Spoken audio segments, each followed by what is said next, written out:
नमस्कार साथियों, Suryanagari unique law classes के यूट्यूब चैनल पर मैं डॉक्टर विमला राठी आपका हार्दिक स्वागत और अभिनंदन करती हूँ। आपके आ गए आरजीएस के exam. Rajasthan land revenue act की बात करते हैं।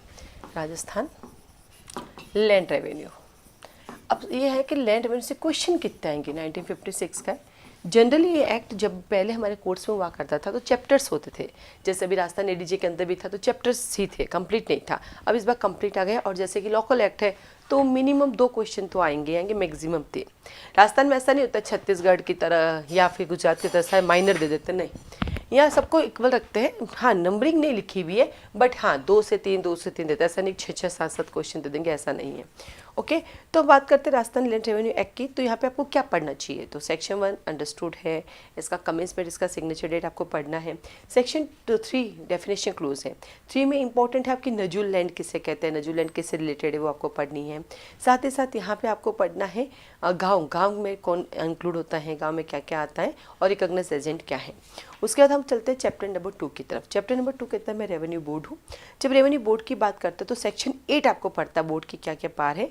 सेक्शन नंबर 9 आपको पढ़ना है कि सबऑर्डिनेशन कैसे होगा। सेक्शन 10 वेरी इंपॉर्टेंट, वो बताता है सिंगल जज और डिवीजन जज की बात करता है, डिवीजन बेंच, सिंगल बेंच और डिवीजन बेंच की बात करता है। 11 वेरी वेरी इंपॉर्टेंट है, न्यायपीठ के रूप में किसे आप जो है निर्देशित करेंगे, वेरी इंपॉर्टेंट है। ये प्री प्लस मेन दोनों में आता रहता है। 12 जो है प्री के लिए, हाई कोर्ट को भी रेफर किया जा सकता है मैटर। और 13 भी है, जब डिस्प्यूट होता है तो कैसे डिसाइड किया जाएगा। देन आता है आपके पास चैप्टर नंबर 3 आपका आता है। चैप्टर नंबर 3 के अंदर आप देखेंगे तो सेक्शन 15 से लेके जस्ट आपको एक पता होना चाहिए कौन किसका कोर्ट है, कौन किसके अंदर कौन कौन से कोर्ट आते हैं। इसका जो 20A है अपीलेट कोर्ट के लिए, रेवेन्यू अपीलेट कोर्ट, ये आपको पढ़ना चाहिए। साथ ही साथ इसकी शेड्यूल जरूर पढ़ के जाइए क्योंकि यहाँ पे कौन से मैटर है, तो यहाँ टोटल 15 मैटर हैं जिनको डिटरमाइन रेवेन्यू कोर्ट करता है, बाकी सब कुछ सिविल कोर्ट करता है, ये जरूर देख के जाइए। देन आता है आपके पास सेक्शन नंबर 23 जो है वो हायरार्की बताता है कोर्ट की, उसके सबऑर्डिनेशन को। फिर आपके पास आता है section number 27 and section number 26 inherent पार और क्या आता है एडिशनल पार, ये आपको पढ़नी है। इनहेरेंट पार का मतलब होता है अपने छोटे वाले सारे कोर्ट की पार मिलना, और एडिशनल पार का मतलब होता है आपकी जस्ट ऊपर की रैंक वाली पार आपको मिलना। उसके बाद आपके पास आता है सेक्शन नंबर 31 आता है पटवारी की अपॉइंटमेंट कौन करेगा, कैसे करेगा, ये आपको पढ़ना है। 34 आपको पढ़ना है सदर कानूनगो की अपॉइंटमेंट कौन करेगा, ये आपको पढ़ना है। देन आता है चैप्टर नंबर 4।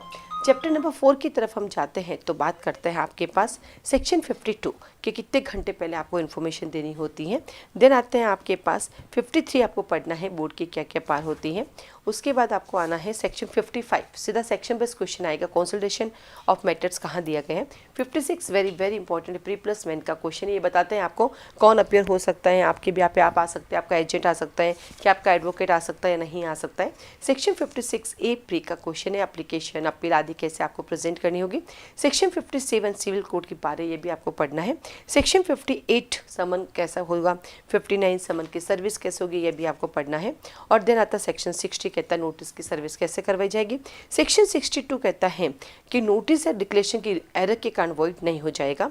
फिर 63 वेरी वेरी इंपॉर्टेंट है क्योंकि 63 आपको बताएगा कब एक्स पार्टी डिसीजन दिया जा सकता है, और 63 जब पढ़ेंगे तो 65 पढ़ना पड़ेगा क्योंकि वहाँ पे एक्स पार्टी डिसीजन को सेट असाइड करेंगे। तो 63 और 65 दोनों ही वेरी इंपॉर्टेंट है। देन 67 आपका क्या बोलते हैं टाइटल बेस्ड क्वेश्चन है, एरर और ओमिशन की करेक्टनेस कैसे किया जाएगा। 70 अपने आप में क्वेश्चन है जो क्या बोलते हैं अवार्ड पास किया जाएगा, उस अवार्ड को 20 डेज, ये 20 डेज कहीं नहीं मिलेंगे, 20 डेज में आप उसको सेट असाइड कर सकते हैं। देन आपके पास आता है chapter number 5। Chapter number 5 very very important है।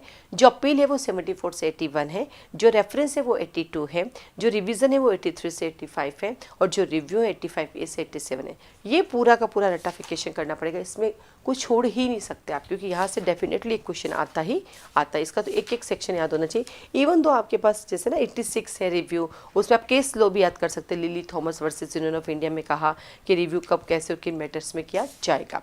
ठीक वैसे 87 अपने आप में इंपॉर्टेंट लिमिटेशन एक्ट यहाँ पे कब अप्लाई होगा। देन 88 प्री का क्वेश्चन देता है, जो भी डायरेक्ट सेक्शन बेस्ड क्वेश्चन आता है, जो भी सड़क वगैरह होती है वो सरकार की होती है, तो 88 भी आपको पढ़ना है। देन आता है आपके पास 90A एग्रीकल्चर लैंड को non agriculture convert, very very very very important है, प्री प्लस मेन का क्वेश्चन है और यहाँ से 100% आता है। देन 90 बी आपका रिपील हो गया है। जो 90 ए है इसमें बहुत बड़ा अमेंडमेंट हुआ है, इसमें नए सबसेक्शन जुड़ गए, 6, 7, 8, 9 नहीं है तो देख लीजिएगा। 91 के अंदर 100% क्वेश्चन आता है जब आपको आपके लैंड से जो है क्या करते हैं, इलीगली डिस्पोजेस कर दिया जाता है। देन आता है आपके पास 93 टाइटल बेस्ड क्वेश्चन है। 94 सबसेक्शन 1 पढ़ना है जहाँ पे आपको 50 रुपीज़ डे बाय डे आपको दिया जाएगा, ये आपको पेनल्टी पढ़नी है। देन आपके पास आता है 94 ए, जो सड़क के किनारे वर्क से वो सरकार के माने जाएंगे। देन आपके पास आता है 97 आपको पढ़ना है, आबादी भूमि की नीलामी कौन किसके द्वारा कैसे की जाएगी। 98 आपके पास आता है कूड़ा करकट जो है वो आपको कैसे कहाँ इकट्ठा करना, कौन उसकी परमिशन देगा, सब डिविजनल ऑफिसर देगा। और 101 टाइटल बेस्ड क्वेश्चन है इंडस्ट्रियल, और 101 तो वेरी इंपॉर्टेंट है क्योंकि एडीजे राजस्थान के अंदर ये 2021 के मेन एग्जाम में भी आया और ये 2024 के प्री मेन के एग्जाम में भी आया है। तो एग्रीकल्चर पर्पज़ के लिए एलोकेशन कैसे किया जाएगा, यदि मोर देन 1 लोग जो है एलोकेशन के लिए एप्लीकेशन लगाते तो कैसे उनको डिस्प्यूट किया जाएगा, ये आपको 100% पढ़ना है। 102 कहता है एक सिर्फ टाइटल बेस्ड क्वेश्चन पढ़ना है। 103 सिर्फ टाइटल बेस्ड क्वेश्चन पढ़ना है। नेक्स्ट वीडियो में आपको बाकी वाले चैप्टर्स के जो है इंपॉर्टेंट सेक्शन बताएंगे। यहाँ तो ज़्यादा पढ़ना, अब बाकी वाले में बहुत कम सेक्शंस पढ़ने हैं। तो नेक्स्ट वीडियो में आपको मिलेगा कि लैंड रेवेन्यू के बाकी कौन सा सेक्शन है जो आपको प्री के एग्जाम के लिए पढ़ना है। आप सबको ऑल द बेस्ट। साथ ही साथ हमारे पास मॉक टेस्ट सीरीज तैयार है, आप उसको ले सकते हैं राजस्थान जुडिशरी के लिए। सिंगल सब्जेक्ट वाइज जो है वो भी आप ले सकते हैं, रिकॉर्डिंग ले सकते हैं प्री ओरिएंटेड के लिए, और पेपर्स भी ले सकते हैं। आप सबको ऑल द बेस्ट।